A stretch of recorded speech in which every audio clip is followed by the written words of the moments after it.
All right. Well, I always want to do, a video or photographs in hindsight, but by then everything's dirty and assembled and yada yada. So while I'm putting together my what I'm calling my felling saw, realistically it's just a slightly faster build than my than the one in the background. Same 660 chassis and everything. It is a big bore kit. The one in the background will become a big bore kit if I have success with this build. I should mention this is one of the. I have two of these big bore kits, so one of them's untouched, except for the fact that I put JB weld in the intake, so it would be ready for when I want to start working on it. So I'm gonna run this first one. Let's see, it's 9:45 right now. I'll have a few tanks run through it idle before noon, and I'll be able to do some gentle cuts and make sure compression and trigger response and the cut throttle and power are not weird and there's nothing anomalous. And then I'll film the rest of the saw because it's not just the port work; it's the timing, the gearing, the cooling system, the intake system, a lot. So hopefully my editing skills let me do that. Otherwise, I'll just put this up as the top end. So, what is up with this top end? Well, this is top end number 3 for this saw. Obviously, I removed the one that came with it, and I put in a nice one. But sadly, after about a dozen tanks, I didn't like how the piston looked through the exhaust port, so I opened it up, and I didn't like the intake side of the piston even less. I just liked it even more, you could say. So yeah, that build was not working. Something was off keel about it, off true about the cylinder or the piston. And that happens with aftermarket stuff, so you just move on.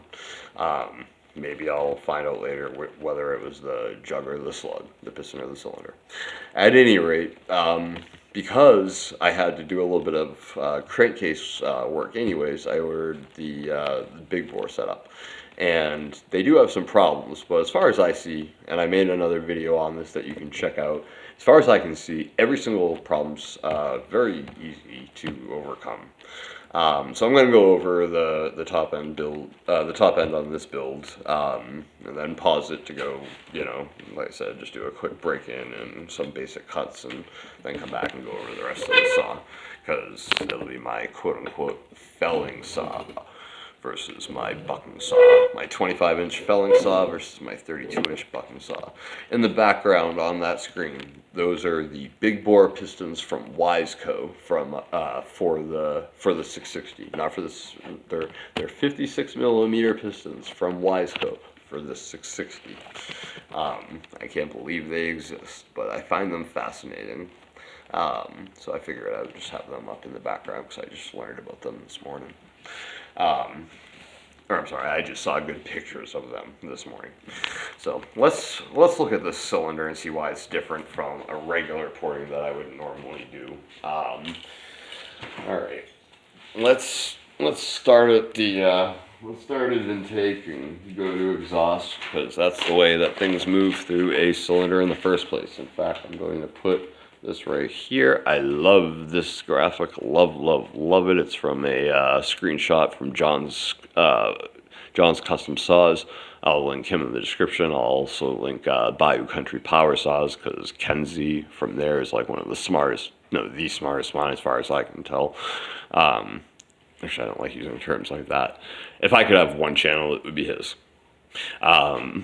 At any rate, I learned port mapping and everything from him. All right, so let's start at the intake side. Anyone who's worked with 660s knows how those boots can be, so I always smooth out the boot. In fact, I even did that on the untouched big bore kit that I have. You can see I JB welded it already.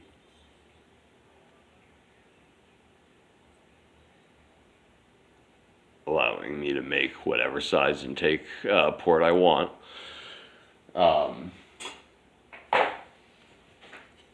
But and I also smooth the boot so that I can, put it on dry, checking squish and things like that, and timing the ports on it without having to fight the boot. So the widest part of the port is the entry, of course, like it should be. It's a finger-ported ceiling. Comes down to the JB weld floor, shoots into the crankcase, comes up through the crankcase into the gigantic lowers, which were ported far wider than they ever needed to be to accommodate the higher flowing uppers. Now, I didn't change the window shape of the uppers because I don't have a right angle grinder, but by deepening the ceiling, by making the ceiling a longer ceiling, you increase flow for sure, and by widening the tunnel itself. Goes up, bang. We have a nice long power stroke to 106 degrees, 150 degree exhaust duration on this guy. Exhaust cracks, very well done edges, smooth as can be. And then instead of a regular old the regular little heat shield that they provide, just a regular little sheet of aluminum instead, which is, this thing's within 5,000ths of the ones they provide, so it fits great. The only problem is that, or not problem, but the only thing to be aware of is that one of the heat fins down here will bump it.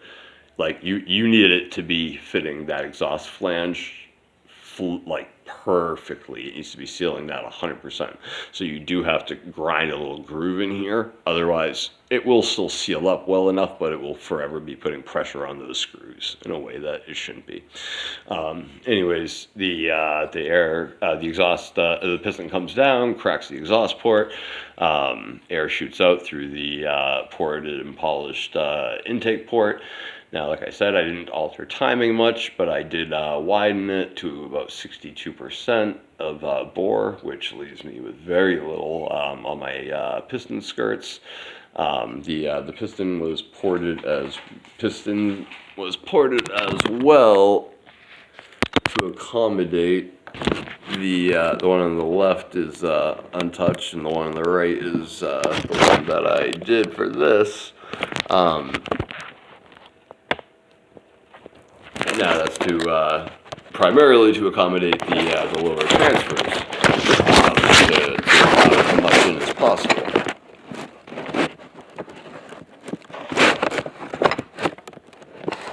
And no, the locating pins are not in jeopardy of touching anything. And no, runaway tool gouges are not protruding, I assure you. Okay, so yeah, the pulse leaves the cylinder and into the muffler. I have huge blowdown on this. It was 24 or 25-ish out of the box. I brought it down. I raised it to about 29. My muffler's final exit is on the order of 60% of the exhaust flange. And the exhaust flange now, I mean, it has about 1 millimeter of material to mate up to the heat shield. And again, it's all done well and mates up flawless. The back of the muffler included. The top of the casing's cut for so that the cooling air from the flywheel. Well, I'll get into that later.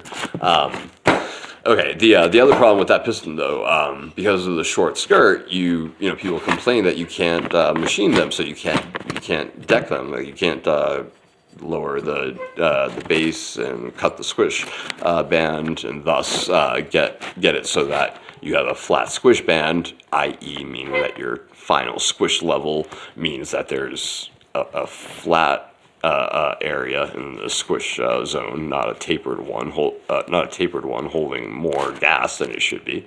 That could be up there being used. But the thing is you don't need to do much. You don't really need to machine. You just need to polish. I mean, I have this thing dead flat.